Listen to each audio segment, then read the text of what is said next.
गांव नरौरा में हवेली के ढह जाने के बाद सबको लगा कि भय का अंत हो गया है। पर तांत्रिक बालक दास भीतर ही भीतर जानता था कि यह अंत नहीं, बस एक विराम है। उसने तीनों दोस्तों को चेतावनी दी थी। कमला देवी की आत्मा सिर्फ हवेली की नींव में बंधी थी। अब जब हवेली मिट चुकी है तो वह मुक्त होकर कहीं भी भटक सकती है। यह और भी खतरनाक है। कुछ दिन बाद बालक दास ने अपने शिष्य को पास बिठाया और अतीत का राज खोला। सदियों पहले विजयगढ़ की यह हवेली रानी कमला देवी की थी। वह सौंदर्य और शक्ति की प्रतिमूर्ति मानी जाती थी, परंतु उनके पति राजा भीष्म नारायण बेहद क्रूर और लालची थे। राजा ने राज्य को अंग्रेजों को बेच दिया, पर प्रजा का विरोध बढ़ा। उसी दौरान गांव में अकाल पड़ा। रानी ने बच्चों और किसानों के लिए महल के अनाज घर खोले, लेकिन राजा ने उन्हें रोका। झगड़ा इतना बढ़ा कि राजा ने रानी और उनके बच्चों को उसी हवेली में बंद कर दिया। कहा जाता है कि भूख और प्यास से तड़प तड़प कर रानी और उनके दोनों छोटे बच्चों की मौत हुई। उनकी आत्मा अंतिम सांस में शपथ ले गई, मैं तब तक चैन से नहीं रहूंगी जब तक इस जालिम वंश का हर बीज मिट न जाए, और जिसने हमारी पीड़ा देखी वह भी इसका भागी बने। यही शाप हवेली की नींव में जड़ जमाकर सदियों तक जीवित रहा। हवेली ढह चुकी थी, लेकिन रातों में गांव वाले अजीब आवाजें सुनने लगे। कभी कुएं से बच्चों की रोने की आवाज, कभी खेतों में औरत की करुणा भरी चीख। सुरेश को बार बार सपनों में आदित्य दिखाई देता। वह कहता, मैं मुक्त हो गया हूं, लेकिन रानी की आत्मा अब और भी भयानक रूप ले रही है। वह नया ठिकाना खोज रही है। धीरे धीरे गांव में हादसे होने लगे। एक किसान की बैलगाड़ी अचानक उलट गई और उसके दोनों बैल मर गए। कुएं से पानी भरने गई औरत ने काले साए को देखा और बेहोश हो गई। बच्चों ने खेत में एक औरत को सफेद साड़ी में घूमते देखा, लेकिन जब पास पहुंचे तो वह धुएं में बदल गई। विनय, सुरेश और पवन अब अपराध बोझ से और भी दब गए। पवन ने कहा, अगर हमने यज्ञ करके हवेली गिराई तो हमने रानी की कैद तोड़ दी। अब वह पूरे गांव के लिए खतरा बन गई है। वे तीनों फिर बालकदास के पास गए। बालकदास ने गहरी सांस लेते हुए कहा, तुम लोग सही हो। अब यह श्राप और बड़ा हो गया है। इसे खत्म करने के लिए सिर्फ यज्ञ काफी नहीं। अब हमें उस आत्मा को उसके अधूरे कर्म से मुक्त करना होगा। लेकिन गुरुजी, वह अधूरा कर्म क्या है? विनय ने पूछा। बालकदास बोला, रानी की मृत्यु भूख और प्यास से हुई थी। उनके बच्चों ने तड़प कर दम तोड़ा।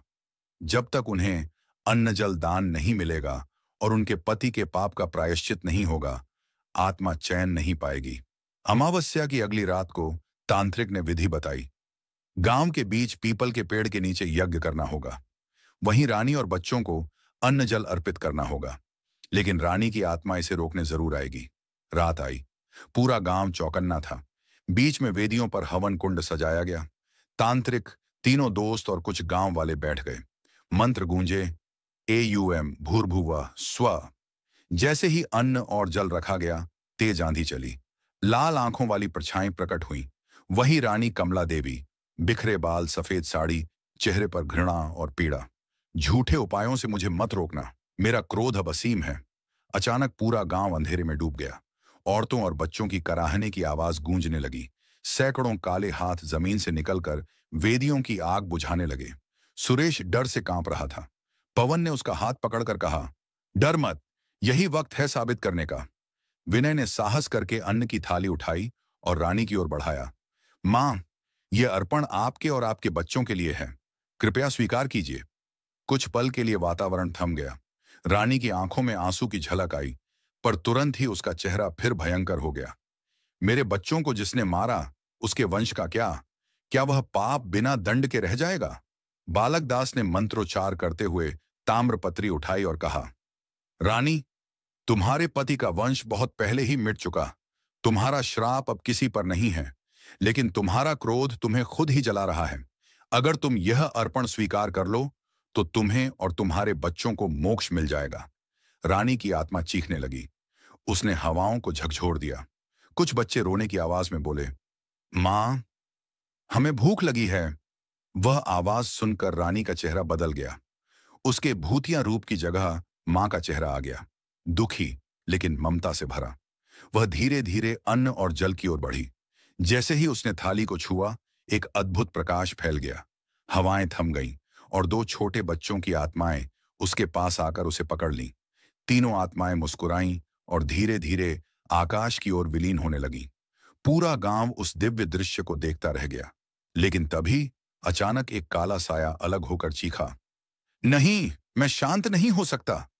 वह राजा भीष्म नारायण की आत्मा थी, जो अब तक हवेली की गहराइयों में छिपा हुआ था।